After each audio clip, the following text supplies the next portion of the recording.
దేవునికే చెప్పాలి, మనుషునికి మనం మొరలు చెప్పుకోకూడదు. మనుషుల వైపు చూసి మనుషులకు మొరలు చెప్పుకొని మనుషుల మీద ఆనుకున్నంత వరకు దేవుడు జోక్యం చేసుకోవడానికి వెనకాడతాడు. దేవుడు అన్నాడు, నువ్వు మనుషులకు మొర్ర పెట్టు, వారు నీకు ఉత్తరం ఇచ్చేదనలా, నీవు నాకు మొర్ర పెట్టు, నేను నీకు ఉత్తరం ఇస్తానన్నాడు. నువ్వు మనుషులను అడుక్కో, నేను నీకు సాయం చేస్తానల్లా, నన్ను అడుగుము, జనములను నీకు సొత్తుగా, భూమిని దిగంతముల వరకు నీకు స్వాస్థ్యంగా ఇస్తానన్నాడు.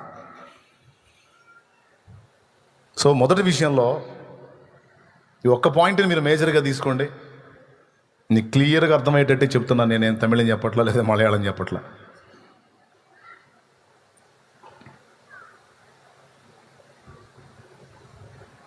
ఒక మనిషి వైపు తిరిగి మనిషి మీద ఆనుకున్నందుకు 2 ఏళ్ళు కూర్చోవాల్సి వచ్చింది జైల్లోనే.